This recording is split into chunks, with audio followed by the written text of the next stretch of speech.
بسم اللہ الرحمن الرحیم۔ ناظرین و سامعین السلام علیکم۔ پیش خدمت ہے گنجا بھکاری ایپیسوڈ 4۔ مہنگائی ختم کرو، ہمیں روٹی کپڑا مکان مہیا کرو، موجودہ حکومت مرد آباد، انقلاب انقلاب، ہم اپنی عزت کا انتقام لیں گے، لوٹ لو مار ڈالو، ہائے ہائے ہائے ہائے۔ دارالحکومت کا مین بازار اچانک ان خوفناک تخریبی نعروں سے گونج اٹھا، اور مین بازار میں سے نکلنے والی ہر گلی سے بکاریوں کے گروہ مین بازار میں جمع ہونے لگے۔ چند ہی لمحوں بعد عجیب وضع کے بکاریوں سے تمام بازار بھر گیا۔ یہ ایک بہت بڑا جلوس تھا جس کے تمام تر شرکاء بکاری تھے۔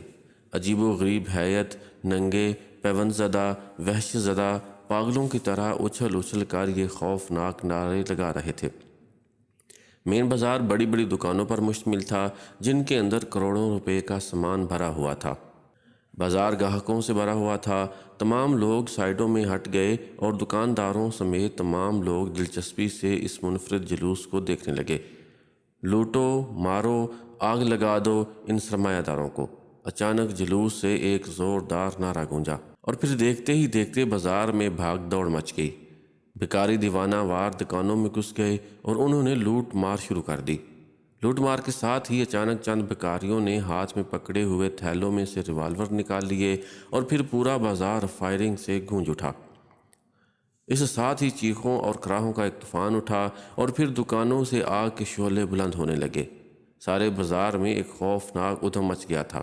نہ جانے کس کو اس افراتفری میں بھی پولیس کو فون کرنا یاد رہا، اور پھر تقریباً 15 منٹ بعد مین بازار کے ارد گرد پولیس کی گاڑیوں کے سائرن چیخ چیخ کر اپنی آمد کا اعلان کرنے لگے۔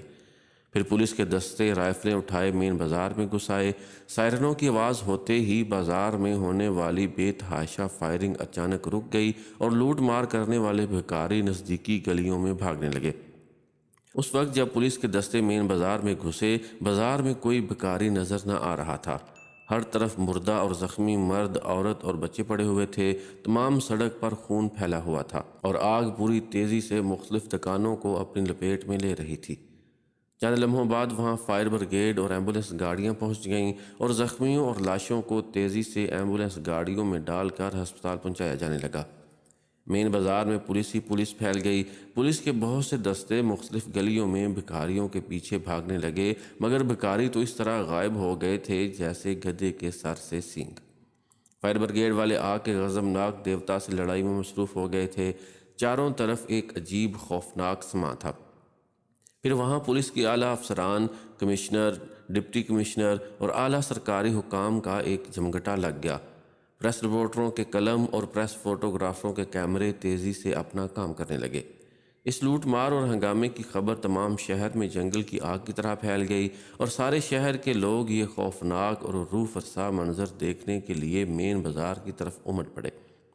بہت سے لوگ اپنے عزیزوں کا جو بازار میں شاپنگ کے لیے آئے ہوئے تھے پتہ کرنے کے لیے آئے تھے۔ چاروں طرف رونا پیٹنا پڑا ہوا تھا۔ پولیس کو ان لوگوں کا روکنا بھی ایک عذاب بن گیا۔ لوگوں کے جذبات بھکاریوں کے خلاف شدید ہو گئے۔ شہر میں موجود تمام بھکاری اپنے انجام کے متعلق سوچ کر نہ جانے کن کونوں خدروں میں چھپ گئے تھے۔ لوگ بھکاریوں کو ڈھونڈ رہے تھے تاکہ اس لوٹ مار کا انتقام لیا جائے، اور پھر بعض جگہ پر کئی اپاہج اور غریب بوڑھے بھی اندھے انتقام کی لپیٹ میں آ گئے۔ لوگوں نے انہیں بھکاری سمجھ کر خوب مارا پیٹا۔ یہ انتقامی قتل و غارت پھر بڑھنے لگی، چنانچہ حکام نے فوری طور پر دارالحکومت میں کرفیو نافذ کر دیا۔ صفدر جولیا کا ٹیلی فون سنتے ہی فلیٹ سے نکل کھڑا ہوا۔ تھوڑی دیر بعد وہ مین بازار میں پہنچ گیا۔ مین بازار دارالحکومت کا اہم شاپنگ سینٹر تھا، اس لیے وہاں گاہکوں کی کثرت کے ساتھ ساتھ بھکاریوں کی تعداد بھی کافی تھی۔ صفدر مین بازار میں آہستہ آہستہ گھومتا ہوا پاس سے گزرنے والے بھکاریوں کو بغور دیکھنے لگا، لیکن ابھی تک اسے کسی پر بھی شک نہ پڑا۔ دوپہر کو اس نے مین بازار میں موجود ایک ہوٹل میں کھانا کھایا اور دوبارہ چیکنگ شروع کر دی۔ شام 4 بجے کے قریب جب صفدر مایوس ہو کر واپسی کے متعلق سوچ ہی رہا تھا کہ اچانک وہ یہ دیکھ کر حیران رہ گیا کہ مین بازار میں نکلنے والی سلف گلیوں کے خستہ حال بھکاریوں کے گروہ نکل کر مین بازار میں جمع ہونے لگے۔ اتنی تعداد میں بھکاریوں کو وہاں دیکھ کر صفدر حیرت زدہ رہ گیا۔ چند لمحوں بعد بھکاریوں کے اس جلوس نے تخریبی نعرے لگانے شروع کر دیے اور پھر بازار میں لوٹ مار، فائرنگ اور آتش زدگی کی وارداتیں شروع ہو گئیں۔ صفدر کی جیب میں اتفاق سے ریوالور بھی نہیں تھا، اس لیے وہ فائرنگ سے بچنے کے لیے ایک کونے میں سکڑ گیا۔ تقریباً 15 منٹ تک بازار میں قتل و غارت اور لوٹ مار ہوتی رہی۔ بھکاری وحشیانہ انداز میں لوٹ مار اور فائرنگ کر رہے تھے۔ صفدر بے بسی سے ایک کونے میں کھڑا یہ دل سوز نظارہ دیکھ رہا تھا، اور پھر اس کی نظریں ایک ایسے بھکاری پر جم گئیں جس کے کپڑے پھٹے ہوئے تھے۔ چہرے پر وحشت اور بربریت کا دورہ تھا، آنکھیں سرخ اور خوفناک انداز میں چمک رہی تھیں، اور وہ بھکاری سر سے گنجا تھا۔ اس وقت وہ گنجا بھکاری دونوں ہاتھوں میں ریوالور پکڑے بڑے وحشیانہ انداز میں چاروں طرف فائرنگ کر رہا تھا۔ صفدر دیکھ چکا تھا کہ یہ وہی بھکاری ہے جس کے نعرے پر بازار میں لوٹ مار شروع ہو گئی تھی، اس لیے وہ سمجھ گیا کہ یہ بھکاری ضرور اس جلوس کا کرتا دھرتا ہوگا، اور اب صفدر کی آنکھیں صرف اسی کی حرکات پر جمی ہوئی تھیں۔ پھر پولیس کی گاڑیوں کے سائرن بجنے کی آوازیں سنتے ہی بھکاری لوٹ مار چھوڑ کر تیزی سے گلیوں میں گھس کر بھاگنے لگے۔ صفدر کے ساتھ ہی ایک تنگ سی گلی تھی اور بھکاری اس میں گھس کر غائب ہو رہے تھے۔ صفدر کی نظریں گنجے بھکاری پر جمی ہوئی تھیں اور وہ اس کا تعاقب کرنا چاہتا تھا، اور پھر صفدر کی خوش قسمتی تھی کہ وہ گنجا بھکاری بھی اسی گلی میں گھس گیا۔ صفدر بھی خاموشی سے اس کے پیچھے گلی میں گھس گیا۔ گلی قدرے تاریک تھی، گنجا بھکاری گلی میں بڑی تیزی سے بھاگ رہا تھا۔ صفدر بھی اس کے پیچھے بھاگنے لگا۔ بھاگتے بھاگتے صفدر کے ذہن میں ایک خیال آیا، اور دوسرے لمحے اس نے اپنے گریبان میں ہاتھ ڈالا اور جھر سے گریبان پھاڑ دیا۔ سر کے بال پریشان کر دیے۔ وہ بھاگتے بھاگتے ایک لمحے کے لیے رکا، اور دوسرے لمحے اس نے اپنی پتلون کا ایک پائنچہ بھی پھاڑ دیا۔ اب وہ بھی ایک بھکاری معلوم ہوتا تھا۔ گلی کافی تنگ ثابت ہوئی تھی، اور پھر اچانک صفدر کے آگے بھاگنے والا گنجا بھکاری ایک مکان کے دروازے پر رکا اور پھر گڑپ سے اندر گھس گیا۔ صفدر بھی بغیر جھجکے اس مکان کے اندر گھس گیا۔ دروازہ چونکہ کھلا ہوا تھا، اس لیے اسے اندر جانے میں کوئی دقت محسوس نہیں ہوئی۔ صفدر کے پیچھے بھی چند اور بھکاری اس مکان میں گھس آئے۔ دروازے کے اندر ایک طویل راہداری تھی۔ راہداری کے آخری کونے میں ایک اور دروازہ تھا۔ صفدر بھی گنجے بھکاری کے پیچھے بھاگتا ہوا اس دروازے میں غائب ہو گیا، اور پھر وہاں کا ماحول دیکھ کر صفدر کی عقل دنگ رہ گئی۔ یہ ایک بہت بڑا ہال تھا جس میں بھکاری ہی بھکاری جمع ہو گئے تھے۔ ان کی تعداد تقریباً 150 کے قریب ہوگی۔ صفدر بھی ایک کونے میں گھس گیا۔ تھوڑی دیر بعد دروازہ بند کر دیا گیا۔ گنجا بھکاری حال میں گھستے ہی ایک کونے کی طرف بڑھتا چلا گیا، اور اس کونے میں بنے ہوئے ایک دروازے کو کھول کر اندر چلا گیا۔ سب بھکاری بری طرح ہانپ رہے تھے، شاید یہ بھاگنے کی وجہ تھی۔ بہت سے بھکاری فرش پر بیٹھے ہوئے تھے، ان کے چہرے وحشت سے سرخ ہو رہے تھے۔ حال میں خاموشی طاری تھی، صرف بھکاریوں کے ہانپنے کی آوازیں ہی گونج رہی تھیں۔ چند لمحوں بعد دروازہ کھلا اور گنجا بھکاری باہر نکلا اور حال کے ایک کونے میں بنے ہوئے چبوترے پر چڑھ گیا۔ کیا سب ممبرز آ گئے ہیں؟ گنجے بھکاری کی گرجدار آواز گونجی۔ جی ہاں، آ تو گئے ہیں شاید، بھکاریوں میں سے ایک نوجوان نے حال پر نظر ڈالتے ہوئے جواب دیا۔ دوستو، ہمارا پہلا آپریشن کامیاب ہو گیا ہے، اور اس کے لیے تمام ممبروں کی ہمت اور محنت کی داد دیتا ہوں۔ اب آپ اپنا اسلحہ واپس جمع کرا دیں، اس کے بعد میں دوسری ہدایات دوں گا۔ گنجے بھکاری نے تمام بھکاریوں کی کارکردگی کی داد دیتے ہوئے کہا تھا۔ اس کے بعد ایک نوجوان نے چبوترے پر چڑھ کر آواز لگانا شروع کر دی۔ نمبر 1، اور پھر ایک بھکاری نے آگے بڑھ کر اپنا ریوالور چبوترے پر رکھ دیا۔ نمبر 2، اور پھر دوسرے نے ریوالور رکھ دیا۔ اس طرح وہ نوجوان چبوترے پر کھڑا نمبر پکارتا چلا گیا، اور بھکاری اپنے اپنے نمبروں پر اسلحہ چبوترے پر رکھتے چلے گئے۔ صفدر سوچ رہا تھا کہ اب وہ کیا کرے، اور پھر جب گنتی 125 پر پہنچی تو کوئی بھکاری آگے نہیں بڑھا۔ تم ادھر آؤ، بھکاری جو پاس کھڑا بڑی تیز نظروں سے ایک ایک کو گھور رہا تھا، صفدر کو اپنی طرف بلایا۔ صفدر نے سوچا کہ اب اس کی کلی کھل جائے گی۔ بہرحال وہ آگے بڑھ آیا۔ تمام بھکاریوں کی نظریں اس پر مرکوز ہو گئیں۔ صفدر چبوترے کے پاس آ کر رک گیا۔ تمہارا کیا نمبر ہے؟ گنجے بھکاری نے تیز نظروں سے دیکھتے ہوئے صفدر سے پوچھا۔ 510، صفدر نے بغیر رکے جواب دیا۔ اس نے سوچا تھا کہ اس حال میں 125 بھکاری ہیں، اس طرح دوسری گلیوں میں بھی بھکاری گھسے تھے تو یقیناً ان کے بھی نمبر ہوں گے، اور صفدر یہ ظاہر کرنا چاہتا تھا کہ وہ دراصل کسی اور اڈے سے تعلق رکھتا ہے اور غلطی سے سڈے میں آ گیا ہے۔ بہرحال اس پوزیشن میں یہ ایک نادر ترکیب تھی جو ذہن میں آئی تھی۔ تم یہاں کیسے آ گئے؟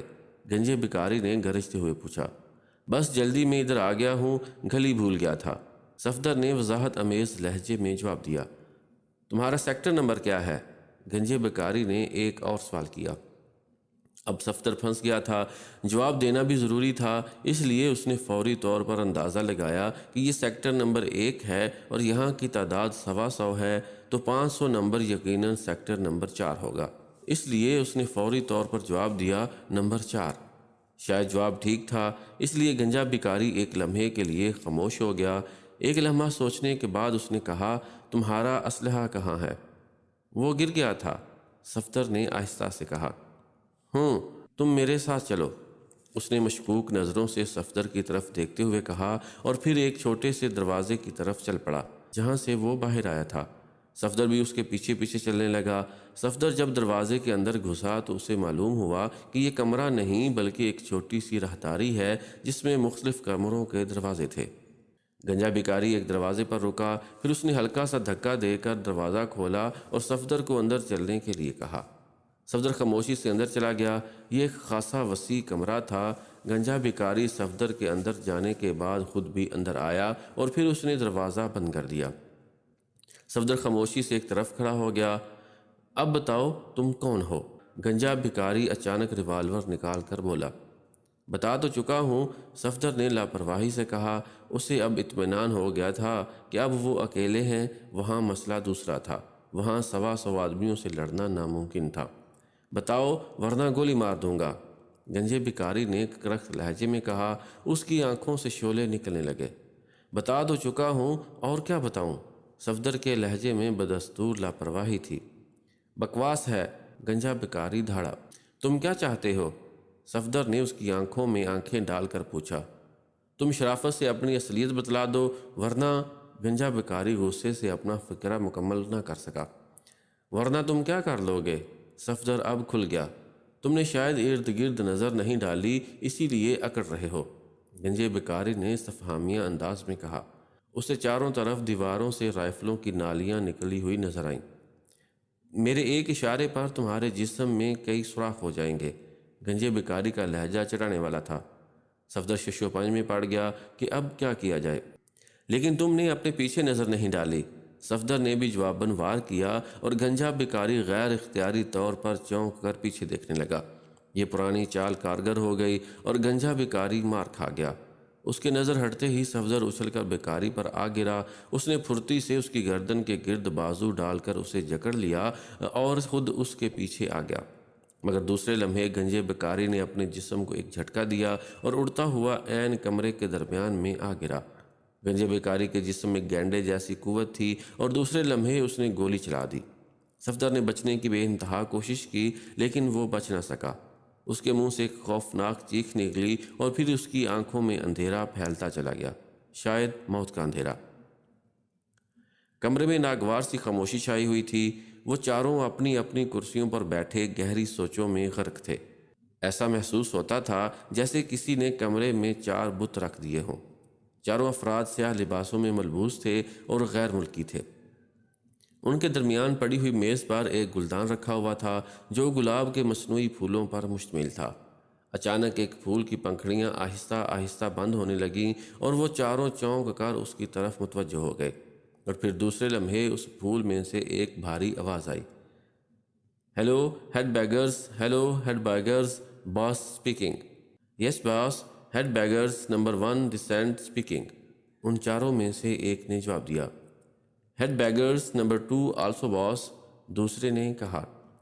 Head beggars number 3 also boss, تیسرے نے بھی جواب دیا۔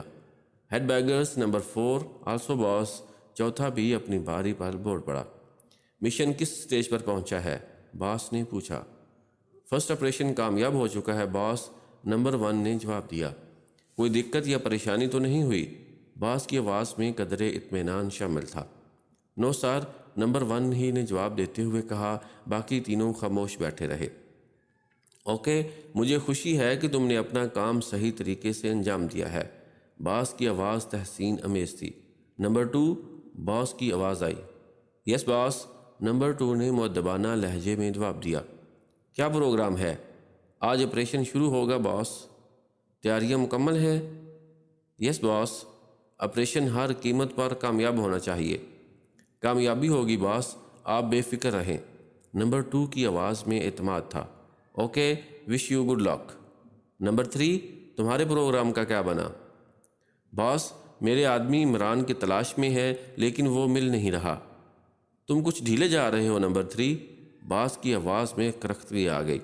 باس، میں اپنی پوری کوشش کر رہا ہوں۔ نمبر 3 کا چہرہ زرد ہو گیا اور اس کی زبان بھی ہکلاہٹ کا شکار ہو گئی۔ شاید یہ باس کی آواز میں ابھرنے والی کرختگی کا اثر تھا۔ میں جلد از جلد کامیابی کی خبر سننا چاہتا ہوں، ورنہ…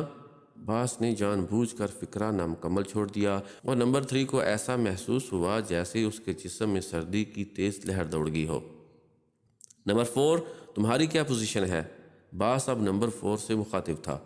سر، میرا مشن کامیابی کے بالکل قریب ہے۔ میں نے فائل کے محل وقوع کا پتہ چلا لیا ہے۔ امید ہے 1-2 روز میں کامیابی ہوگی۔ نمبر 4 کی آواز خوفزدہ تھی۔ اوکے، اب میٹنگ برخاست۔ نمبر 1، آئندہ ہدایات تمہارے پاس پہنچ جائیں گی۔ Good bye. باس کی آواز آنی بند ہو گئی اور پھول کی پتیاں دوبارہ کھلنا شروع ہو گئیں۔ ان چاروں نے ایک طویل سانس لی اور ایک دوسرے کو معنی خیز نظروں سے دیکھا اور پھر خاموشی سے اٹھ کھڑے ہوئے اور باری باری کمرے کے دروازے سے باہر نکل گئے۔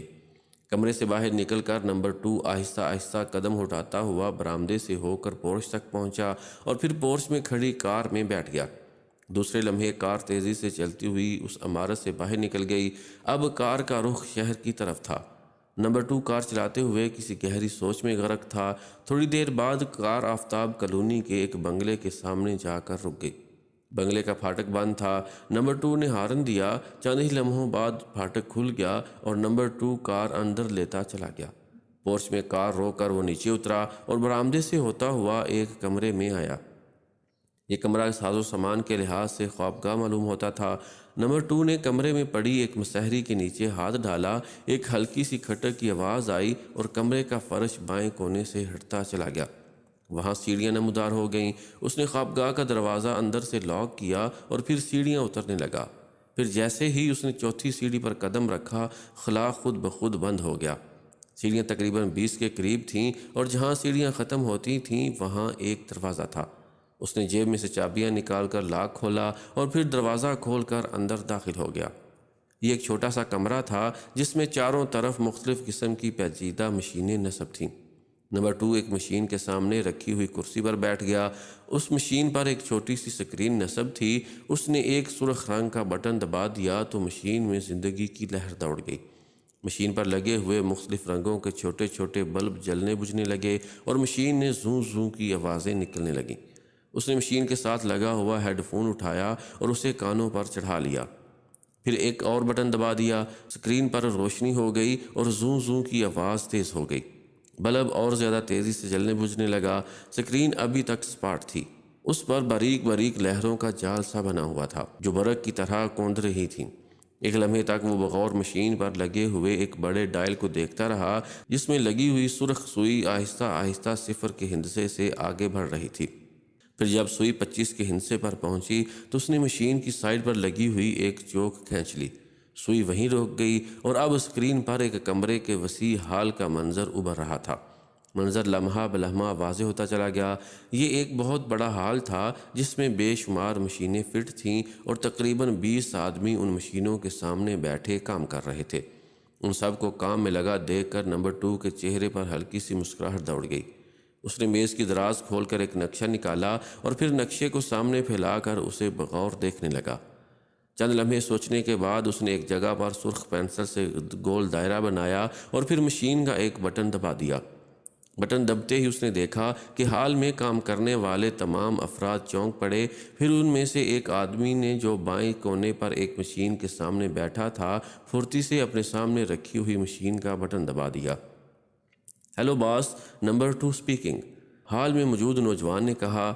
باس اسپیکنگ دس اینڈ، نمبر 2 نے جواب دیا۔ یس باس، وہ نوجوان جس نے اپنے آپ کو نمبر 2 کہا تھا مؤدبانہ انداز میں جواب دیا۔ آپریشن کس سٹیج پر ہے؟ باس نے سخت لہجے میں پوچھا۔ تمام تیاریاں مکمل ہیں باس، اب آپ کے حکم کی دیر ہے۔ نمبر 2 نے مؤدبانہ لہجے میں کہا۔ تیاریوں کی تفصیل بتاؤ۔ باس کا لہجہ قدرے نرم تھا۔ باس، دارالحکومت میں بھکاریوں کی لوٹ مار کے خلاف ایک بہت بڑا جلوس نکلے گا جو حکومت کی بد نظمی، نااہلی، سرمایہ داروں کی لوٹ کھسوٹ، مہنگائی اور غربت کے خلاف نعرے لگائے گا۔ پھر جب یہ جلوس ہاشم مارکیٹ کے پاس پہنچے گا تو ہمارے آدمی پولیس کی وردیوں میں اس پر فائرنگ کریں گے، جس سے جلوس وہاں پر موجود پولیس پر الٹ پڑے گا، اور اس کے ساتھ ساتھ ہمارے آدمی اس تصادم کا سہارا لے کر پورے دارالحکومت میں قتل و غارت کا طوفان برپا کر دیں گے۔